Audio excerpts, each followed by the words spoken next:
À Sanaa, capitale du Yémen, les vendredis se suivent et se ressemblent. Depuis 4 mois, le jour de la grande prière, ces centaines de milliers d'opposants au président Ali Abdallah Saleh se rassemblent sur la plus grande avenue de la ville. Ils viennent d'abord prier ensemble, mais aussi dire à l'homme qui préside le Yémen depuis 33 ans qu'il est temps de partir. Chaque semaine, ils sont plus nombreux. Jamil est photoreporter pour un journal d'opposition. Il fait partie des manifestants depuis le tout début du mouvement, lorsque la révolution était encore considérée comme un simple mouvement de la jeunesse. Tous les Yéménites qui sont là, dans la place, et sont là pourquoi? Ils demandent la liberté, la démocratie, et c'est très important pour nous.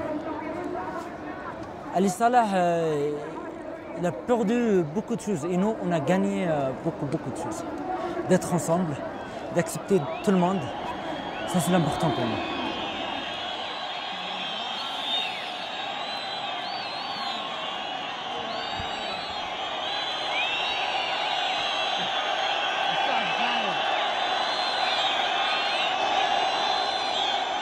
Je ne comprends pas le président, franchement je ne comprends pas. Tout le monde qui sont là pour lui dire dégage.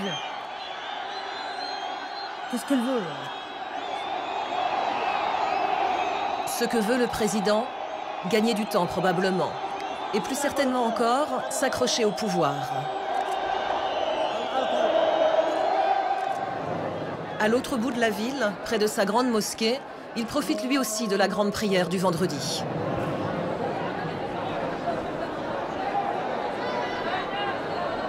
Le président tient beaucoup à ce rendez-vous pour démontrer qu'après 33 ans de pouvoir, le peuple le soutient toujours. Une partie du peuple en tout cas, bien souvent les moins éduqués, les plus crédules. Ceux qui y croient quand le président agite le spectre de la guerre civile.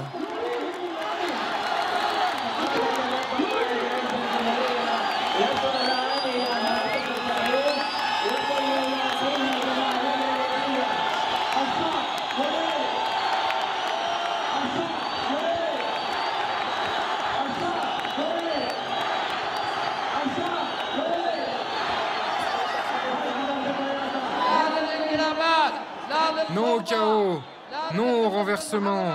Les opposants ne respectent pas la vie, ils ne respectent rien. Et ils ne respectent pas la jeunesse. Ces tueurs, on les condamne tous.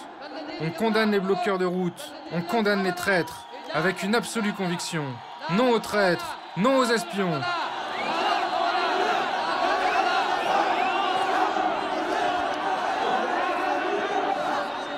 Mais le vendredi, à 14 h, le zèle de ses supporters s'épuise déjà et chacun rentre chez soi.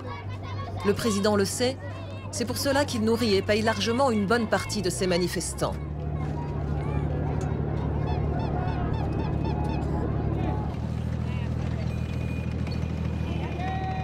Il les paye notamment pour occuper cette place, la seule grande place de la ville, juste à côté du palais présidentiel.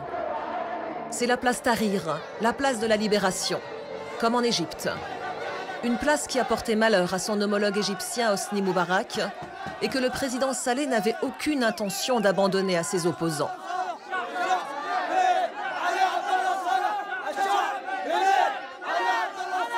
Ceux-là ont donc dû partir, s'installer de l'autre côté de la ville, dans le quartier de l'université. C'est là qu'ils ont dressé leurs tentes, par milliers, sur des kilomètres. Chaque association, chaque parti en a une. Ici, une nouvelle société yéménite est en train de naître, où ennemis et rivaux d'hier se sont unis dans la lutte pour le départ d'un président honni.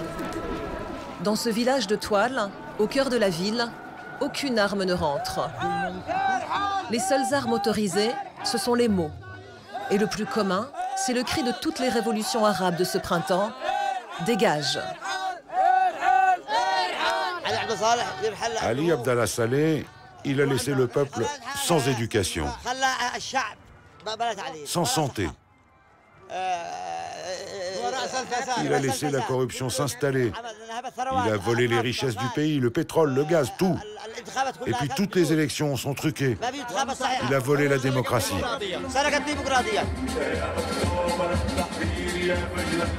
Ils sont là depuis près de 4 mois.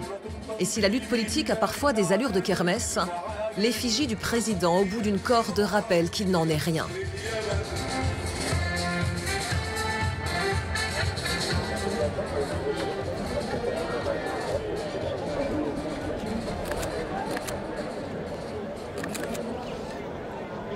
Là, je prends des photos pour la place où on était au début. On était dizaines, je ne sais pas combien, 50 personnes au début, des étudiants. Il y avait des gens avec nous qui sont des chômeurs, en chômage. C'est marrant, on était là, on n'était pas beaucoup. Maintenant, tu trouves les tribus, tu trouves les religieux, soit les zaydites ou les sunnites. Tu trouves les vieux aussi, les femmes, les enfants. Il y a presque tout le Yémen ici, dans cette place. Parfois, ils partagent les mêmes tentes.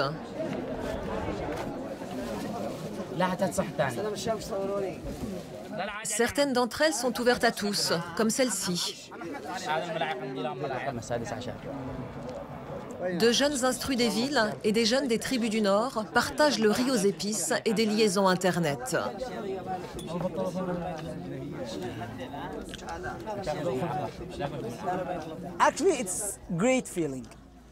C'est un sentiment merveilleux.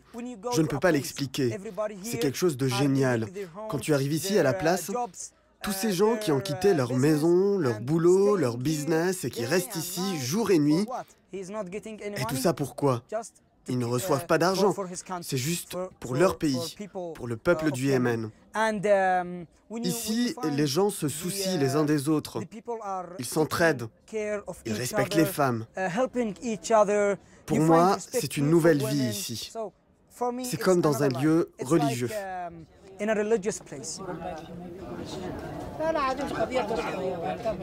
Un endroit quasi sacré donc.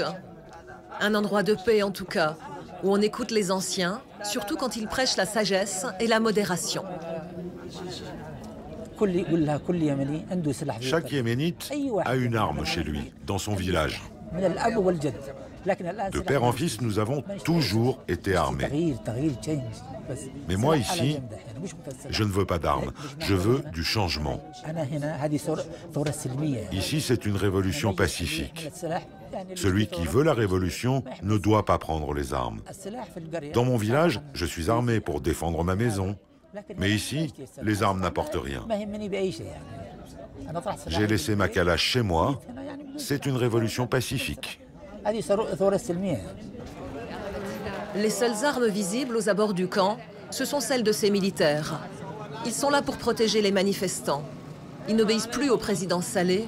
Ils font partie d'un régiment qui a suivi son général quand il a fait défection voici 2 mois, révolté par les massacres de civils.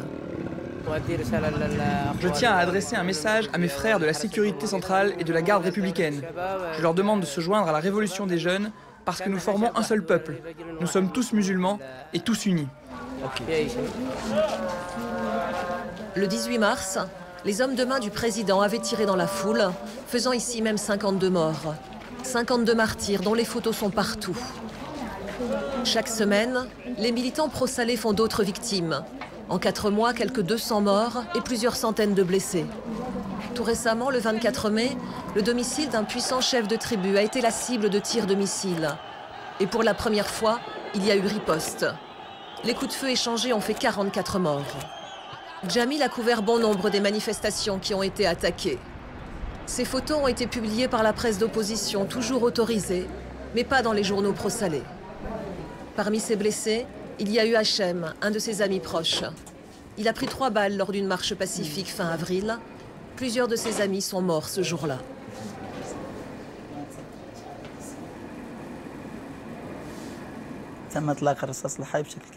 Ils nous ont beaucoup tiré dessus, à balles réelles. C'était un vrai génocide. Ils tiraient vraiment pour nous tuer. Ils visaient la tête et la poitrine. On a voulu éviter l'affrontement, nous retirer, tout doucement, sans panique, pour ne pas être atteint. C'est à ce moment-là que j'ai été touché.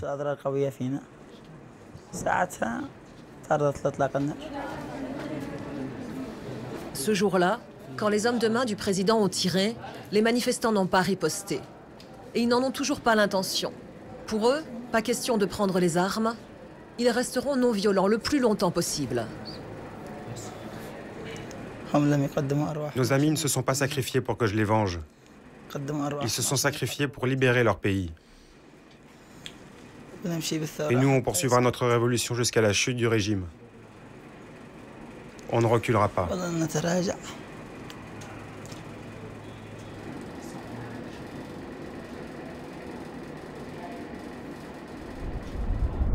À l'autre bout de la ville, le quartier huppé de Hada, celui de l'élite politique et des ambassades. Saad Sabra est un des hommes d'affaires les plus importants du pays. Immobilier, gestion de fonds, toutes ces commandes viennent du palais présidentiel. Ok, on va à Tilan Al Rayyan. Les collines Al Rayyan, ce sont les bâtiments que vous voyez devant vous. Vous voyez là, en haut de la montagne. Nous y serons dans 5 minutes.